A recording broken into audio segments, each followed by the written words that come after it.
Hello everyone, welcome to my YouTube channel my future 10G। आज हम आप सभी के लिए बीपीएससी टीआरई 4.0 इसके लिए हम भारत का भूगोल लेकर के आए हैं, जो आपके एग्जाम में काफ़ी इम्पॉर्टेंट होगा। ये जितने भी क्वेश्चन हैं टोटल बिहार के किसी न किसी एग्जाम में पूछे गए क्वेश्चन हैं। इसके साथ साथ कुछ क्वेश्चन ऐसे हैं जो आपके टीआरई में डायरेक्ट आ सकते हैं। तो चलिए स्टार्ट करते हैं। देखिए यहाँ पे फर्स्ट क्वेश्चन है, प्रायद्वीपीय भारत किस जोनल मिट्टी के प्रकार के अंतर्गत आता है? तो बताइए प्रायद्वीपीय भारत जो है किस जोनल मिट्टी के प्रकार के अंतर्गत आता है? देखिए यहाँ पे लाल मिट्टी, पीली मिट्टी, काली मिट्टी या पुरानी जलोढ़ मिट्टी। तो देखिए प्रायद्वीपीय भारत जो है यह लाल मिट्टी के अंतर्गत आता है। ऑप्शन नंबर फर्स्ट इसका करेक्ट आंसर होगा। देखिए यहाँ पे कुछ क्वेश्चन पूछा जाता है, आप लोगों से कुछ क्वेश्चन पूछा जाता है काली मिट्टी को और किस नाम से जाना जाता है, और काली मिट्टी जो है सर्वाधिक भारत के किस राज्यों में पाई जाती है? तो देखिए अगर बात किया जाए काली मिट्टी का, तो काली मिट्टी जो है महाराष्ट्र में सर्वाधिक पाया जाता है, और काली मिट्टी को ही रेगुर मिट्टी भी कहते हैं। ये क्वेश्चन आप लोग याद रखिएगा। काली मिट्टी जो होती है कपास की खेती के लिए सर्वाधिक उपयुक्त मिट्टी होती है, और इसे कपासी मिट्टी भी कहते हैं, और सतह जुताई वाली मिट्टी भी कहा जाता है। ये भी आपको याद रखना है। तो इतना बात आप काली मिट्टी के बारे में जानते रहिएगा। पुरानी मिट्टी को क्या कहते हैं? पुरानी जलोढ़ मिट्टी को बागर कहते हैं। अगर बात किया जाए नई जलोढ़ मिट्टी को क्या कहते हैं? तो खादर कहते हैं। और जलोढ़ मिट्टी जो है सर्वाधिक भारत के किस राज्य में पाई जाती है? तो यह यूपी में पाया जाता है। कहाँ पाया जाता है? यूपी में जो है सर्वाधिक जलोढ़ मिट्टी पाया जाता है। ये भी आप लोग याद रखिएगा। लाल मिट्टी सर्वाधिक कहाँ पाई जाती है? तो यह तमिलनाडु में पाया जाता है। कहाँ पाया जाता है? तमिलनाडु में जो है सर्वाधिक लाल मिट्टी पाई जाती है, और जलोढ़ मिट्टी सर्वाधिक यूपी में पाई जाती है, और काली मिट्टी जो है सर्वाधिक कहाँ पाई जाती है? तो महाराष्ट्र में पाई जाती है। इतना बात आप लोग याद रखिएगा। चलिए नेक्स्ट क्वेश्चन पे चलते हैं। अगला क्वेश्चन देखिए, अगला क्वेश्चन है भारत में प्रवाल भित्तियां कोरल रीफ पाई जाती हैं। तो बताइए भारत में प्रवाल भित्तियां कोरल रीफ जो है कहाँ पर पाई जाती हैं? उड़ीसा के तटीय क्षेत्र में, बाल्टायर में, रामेश्वरम में, त्रिवेंद्रम में। तो बताइए भारत में प्रवाल भित्तियां जो हैं जिसे कोरल रीफ कहते हैं कहाँ पाई जाती हैं? तो देखिए इसका करेक्ट आंसर हो जाएगा रामेश्वरम। ऑप्शन नंबर थर्ड जो है इसका करेक्ट आंसर हो जाएगा। चलिए नेक्स्ट क्वेश्चन पे चलते हैं। अगला क्वेश्चन देखिए यहाँ पे अगला क्वेश्चन है, भारत में हरित क्रांति के जनक कौन थे? तो बताइए भारत में हरित क्रांति के जनक कौन थे? प्रकाश सिंह कैरो थे, एपीजे अब्दुल कलाम थे, MS स्वामीनाथन थे, इनमें से कोई नहीं। तो बताइए भारत में हरित क्रांति के जनक कौन थे? तो देखिए भारत में हरित क्रांति के जनक की बात किया जाए तो कौन थे? MS स्वामीनाथन। MS स्वामीनाथन जो थे भारत में हरित क्रांति के जनक थे। अगर पूछे कि भारत में हरित क्रांति जो है कब प्रारंभ हुआ था, तो 1966-67 में जो है भारत में हरित क्रांति जो है प्रारंभ हुई थी। अगर बात किया जाए कि भारत में हरित क्रांति किस दशक में आया था, तो 1960 के दशक में आया था। तो इसमें से कुछ भी पूछा जा सकता है, आप लोग इतना याद रखिएगा। चलिए नेक्स्ट क्वेश्चन पे चलते हैं। एक क्वेश्चन और बताइए आप लोग, हरित क्रांति शब्द देने वाले कौन थे? बताइए हरित क्रांति शब्द जो है किसने दिया था? तो विलियम गार्ड ने दिया था। किसने दिया था? विलियम गार्ड ने हरित क्रांति का शब्द दिया था। ये भी क्वेश्चन इंपॉर्टेंट है। नेक्स्ट क्वेश्चन है, गिर का वन शेरों के लिए प्रसिद्ध है, यह किस राज्य में अवस्थित है? तो बताइए गिर जो है गिर राष्ट्रीय वन जो है, गिर नेशनल पार्क जो है, ये किसके लिए प्रसिद्ध है? वन शेरों के लिए है। किसके लिए? शेरों के लिए है। और यह बताइए किस राज्य से संबंधित है? झारखंड से, छत्तीसगढ़ से, गुजरात या फिर असम से? तो देखिए गिर जो है ये कहाँ पे है? गुजरात में है। कहाँ पे है? गुजरात में। तो इसका ऑप्शन नंबर जो है थर्ड करेक्ट आंसर हो जाएगा। आप लोग बताइए पेरियार जो है, पेरियार नेशनल पार्क कहाँ पे है? तो पेरियार जो है हाथियों के लिए प्रसिद्ध है, और ये कहाँ पे है? केरल में है। ये भी आप लोग याद रखिएगा। चलिए नेक्स्ट क्वेश्चन पे चलते हैं। अगला क्वेश्चन देखिए साइलेंट वैली या मूक घाटी किस राज्य में अवस्थित है? तो बताइए साइलेंट वैली या फिर इसी को क्या कहते हैं? मूक घाटी किस राज्य में अवस्थित है? बताइए तमिलनाडु में, गोवा में, जम्मू कश्मीर या फिर केरल में? तो देखिए साइलेंट वैली जो है ये आपके एग्जाम में पूछा गया भी क्वेश्चन है। तो साइलेंट वैली जो है ये कहाँ पे है? तो ये केरल में है। कहाँ पे है? केरल में। इसका ऑप्शन नंबर डी जो है करेक्ट आंसर हो जाएगा। चलिए नेक्स्ट क्वेश्चन, अगर बताइए फूलों की घाटी कहाँ पे है? तो फूलों की घाटी अगर पूछेगा तो उत्तराखंड। ये भी आप लोग याद रखिएगा। नेक्स्ट क्वेश्चन है, गोवा किस नदी पर अवस्थित है? तो बताइए गोवा जो है किस नदी पर स्थित है? नर्मदा नदी पर, मांडवी नदी पर, ताप्ती नदी पर, या फिर पेन्नार नदी पर। तो देखिए गोवा जो है ये किस नदी पर स्थित है? मांडवी नदी पर स्थित है। किस नदी पर है? मांडवी नदी पर स्थित है। ये भी आपको पता होना चाहिए। चलिए नेक्स्ट क्वेश्चन पे चलते हैं। अगला क्वेश्चन देखिए अगला क्वेश्चन है, इनमें से कौन सी नदी कच्छ केरल में समाहित होती है? तो बताइए निम्नलिखित में से कौन सी नदी है जो कच्छ केरल में समाहित होती है?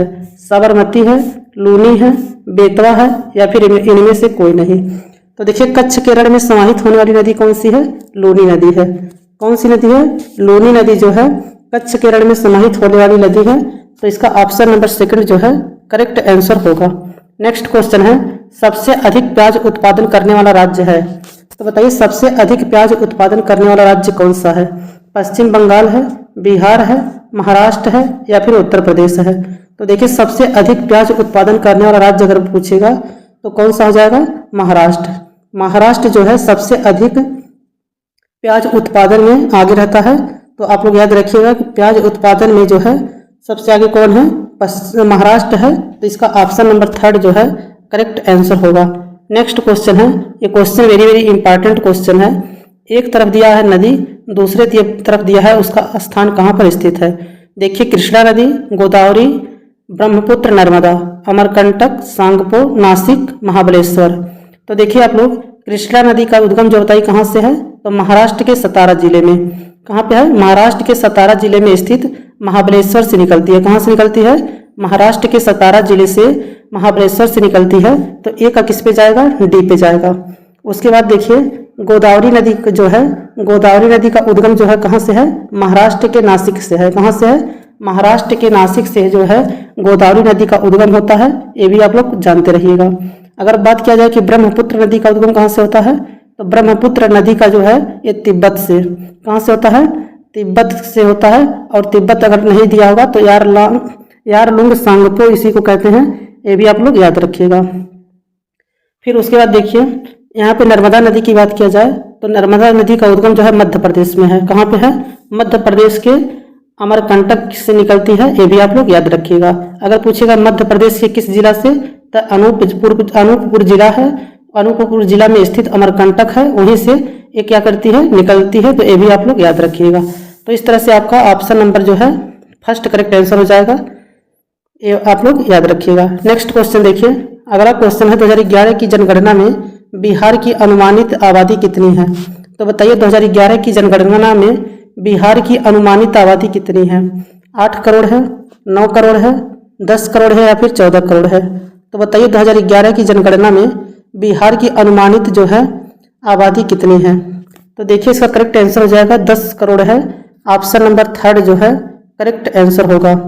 10 करोड़ 40 लाख के आसपास है या फिर 41 लाख, आप लोग याद रखिएगा। 10 करोड़ 41 लाख आप लोग याद रखिएगा।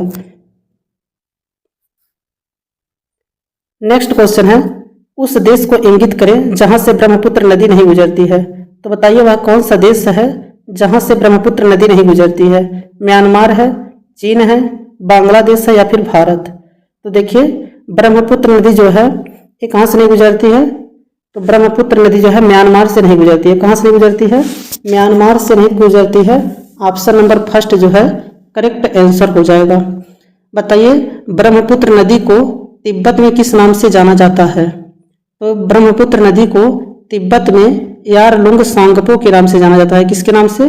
यारलुंग सांगपो के नाम से जाना जाता है। ये आप लोग याद रखिएगा।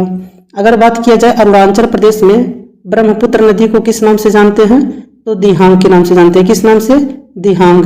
और असम में बात किया जाए तो असम की घाटी में जो है ब्रह्मपुत्र कहते हैं और बांग्लादेश में इसे जमुना के नाम से जानते हैं। ये भी आप लोग याद रखिएगा। चलिए नेक्स्ट क्वेश्चन पे चलते हैं। अगला क्वेश्चन देखिए, हीराकुंड बांध जो है किस नदी पर अवस्थित है? वेरी वेरी इंपॉर्टेंट क्वेश्चन है। बताइए हीराकुंड बांध जो है किस नदी पर स्थित है? दामोदर नदी पर, बराकर नदी पर, हुगली नदी पर या फिर महानदी पर? तो देखिए हीराकुंड बांध जो है ये बनाया गया है महानदी पर। किस नदी पर बनाया गया है? महानदी पर बनाया गया है। ऑप्शन नंबर डी जो है करेक्ट आंसर होगा। आप लोग ये बताइए कि हीराकुंड बांध जो है ये किस जिला में है, किस राज्य में है? तो हीराकुंड बांध की बात किया जाए उड़ीसा राज्य में है। किस राज्य में? उड़ीसा राज्य के संबलपुर जिला में स्थित है। ये भी आप लोग याद रखिएगा। और हीराकुंड बांध पर बनाया गया है। किस महानदी महानदी जो है हीराकुंड बांध जो किस नदी पर बनाया गया, महानदी पर बनाया गया है। इसे आप लोग याद रखिएगा।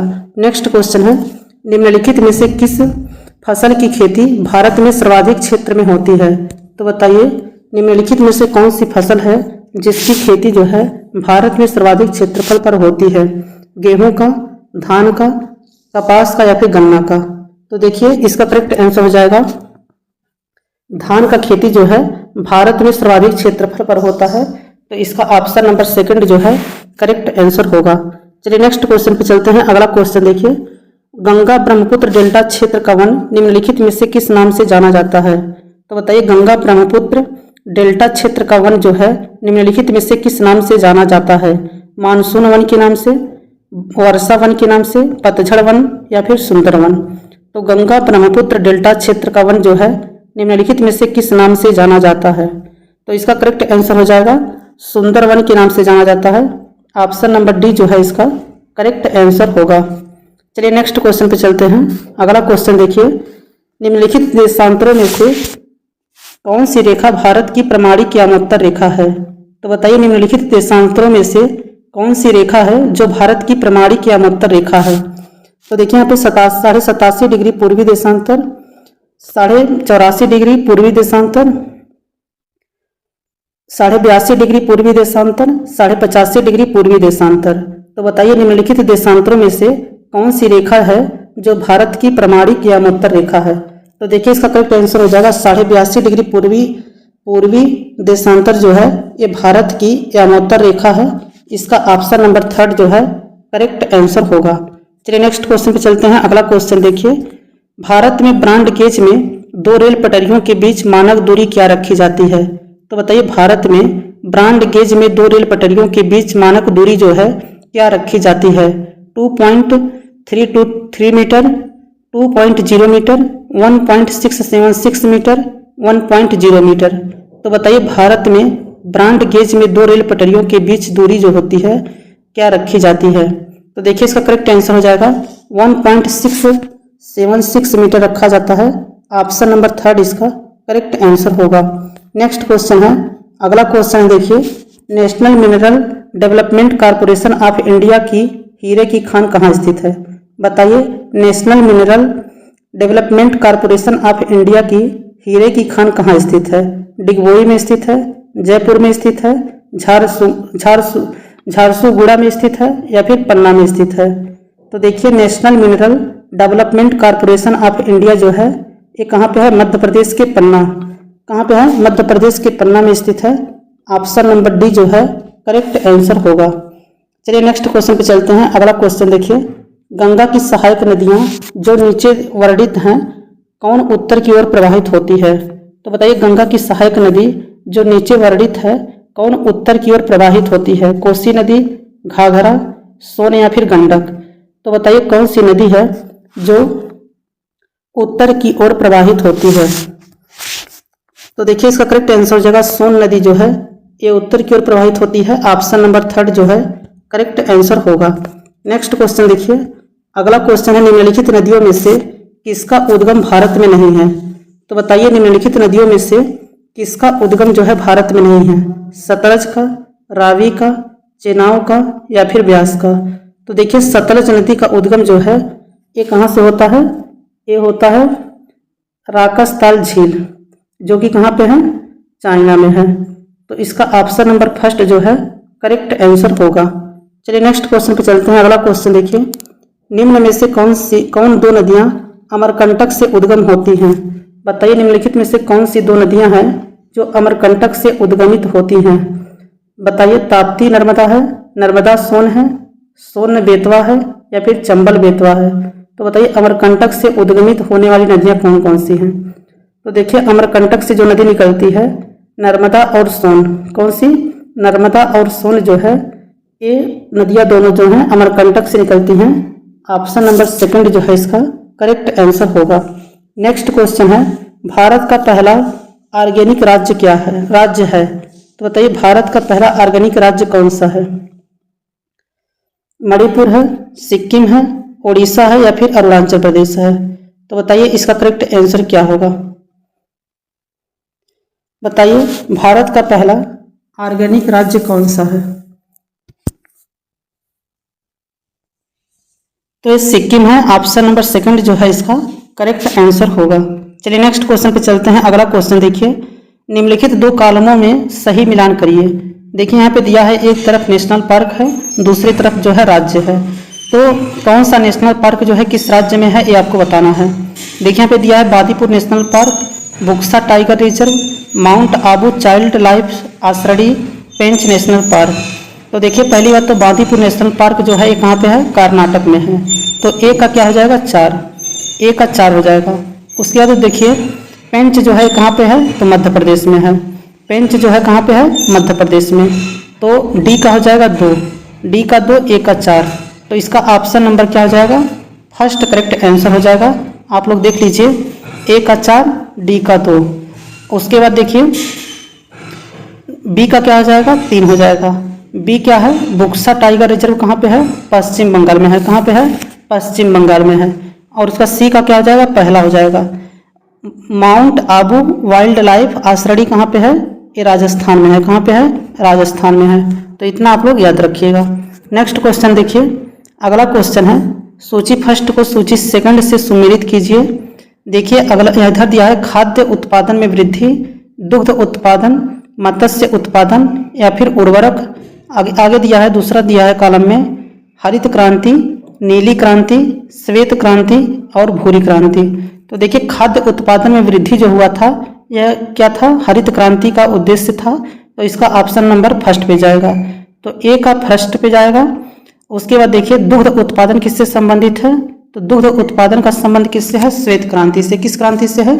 श्वेत क्रांति से है। अगर बात किया जाए मत्स्य उत्पादन का संबंध किससे है? तो मत्स्य उत्पादन का संबंध जो है ये किससे है? नीली क्रांति से है। किस क्रांति से है? नीली क्रांति से है। तो सी का हो जाएगा 2। और उसके बाद डी का क्या हो जाएगा? उर्वरक उत्पादन का संबंध किससे है? भूरी क्रांति से। तो इस तरह से आपका आंसर क्या हो जाएगा? ऑप्शन नंबर फर्स्ट जो है इसका करेक्ट आंसर होगा। नेक्स्ट क्वेश्चन देखिए, अगला क्वेश्चन है भारत में प्रथम ऊनी कपड़ों की मिल कहाँ खोली गई? तो बताइए भारत में प्रथम ऊनी कपड़ों की मिल जो है कहाँ पर खोली गई थी? पानीपत में, लुधियाना में, कानपुर या फिर आगरा में। तो बताइए भारत में प्रथम जो है ऊनी कपड़े की मिल जो है कहाँ खोली गई थी? तो देखिए इसका करेक्ट आंसर जो है, इसका करेक्ट आंसर क्या हो जाएगा? कानपुर में। कहाँ खोला गया था? कानपुर में खोला गया था। ऑप्शन नंबर थर्ड जो है करेक्ट आंसर होगा। चलिए नेक्स्ट क्वेश्चन पे चलते हैं। अगला क्वेश्चन देखिए, तमिलनाडु में पाई जाने वाली मुख्य जनजाति है। तो बताइए तमिलनाडु में पाई जाने वाली मुख्य जनजाति कौन सी है? इरूला है, चांग है, गारोस है या फिर खोड़ है। तो बताइए तमिलनाडु में पाई जाने वाली मुख्य जनजाति कौन सी है? तो देखिए इसका करेक्ट आंसर हो जाएगा इरूला। क्या है? इरूला। इसका ऑप्शन नंबर फर्स्ट जो है करेक्ट आंसर होगा। तो देखिए इरूला की बात किया जाए, पनिया की बात किया जाए, कुरुम्बा की बात किया जाए, टोडा की बात किया जाए, मलयाली की बात किया जाए, तो ये सब जनजातियां जो है कहाँ की हैं? तमिलनाडु की हैं। तो आप लोग याद रखिएगा इरूला जनजाति कहाँ की है?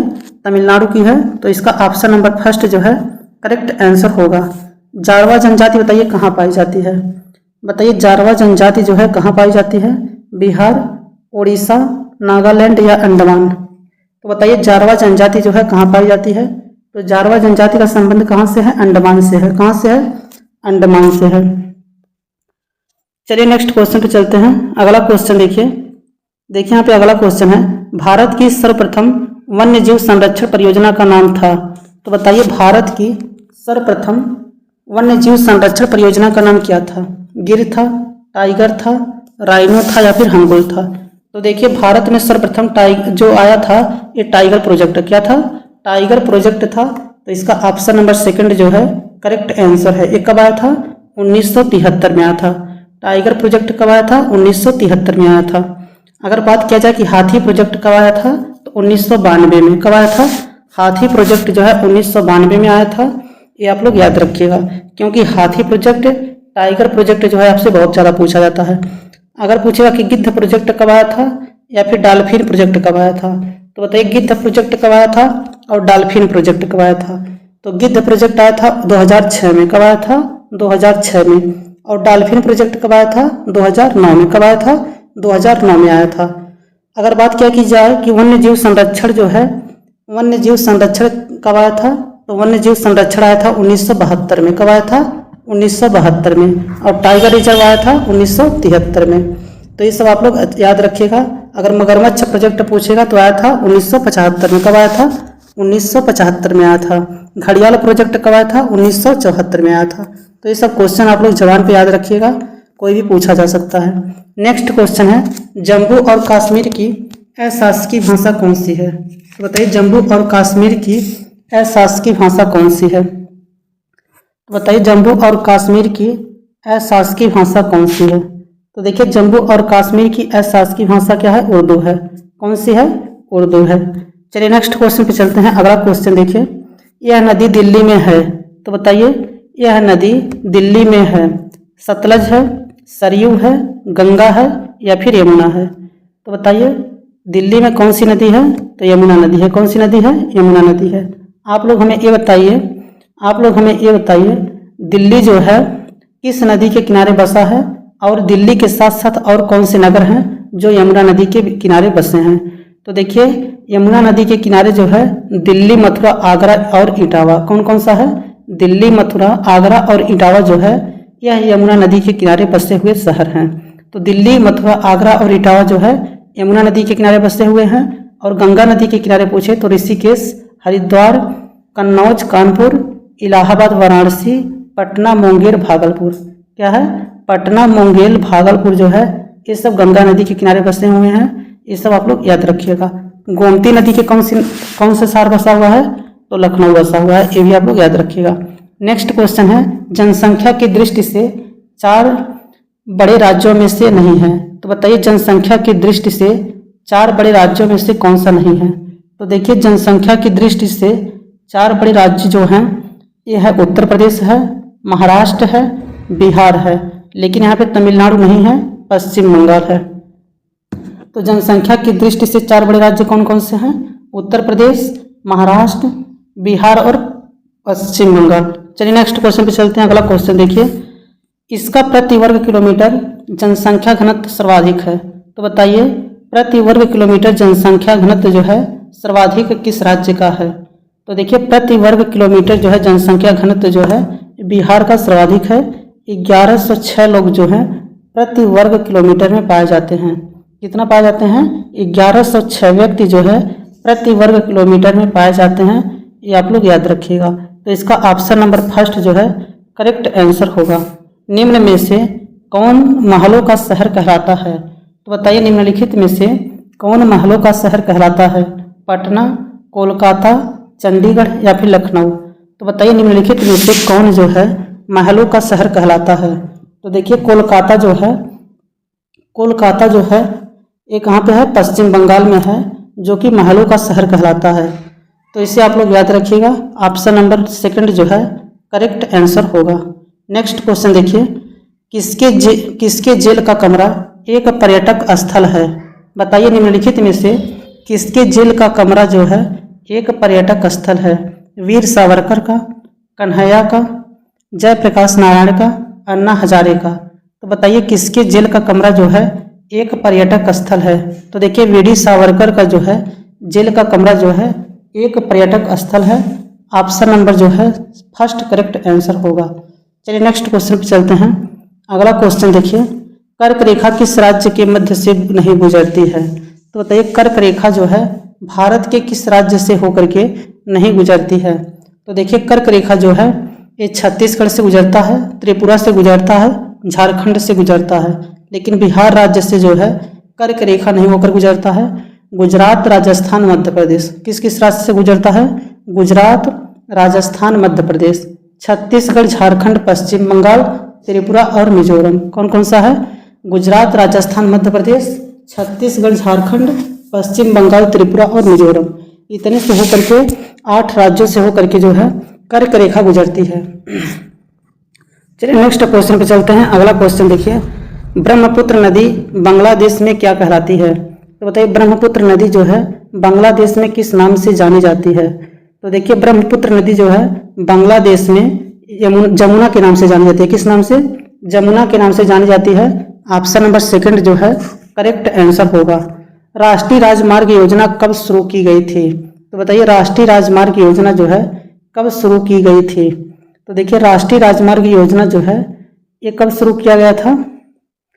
बताइए राष्ट्रीय राजमार्ग योजना जो है कब शुरू किया गया था? 1948 ईस्वी में, 1975 ईस्वी में, 1995 ईस्वी में या फिर 2001 में? तो देखिए राष्ट्रीय राजमार्ग योजना जो है यह 1995 में शुरू किया गया था। कब किया गया था? 1995 में शुरू किया गया था। ऑप्शन नंबर थर्ड जो है करेक्ट आंसर होगा। बताइए पीली क्रांति का किससे संबंधित है? बताइए पीली क्रांति का संबंध जो है किससे है? दाल से है, तिलहन से है, सूर्यमुखी से है या फिर मछली से है? तो बताइए पीली क्रांति का संबंध किससे है? तो देखिए पीली क्रांति का संबंध जो है तिलहन से है। किससे है?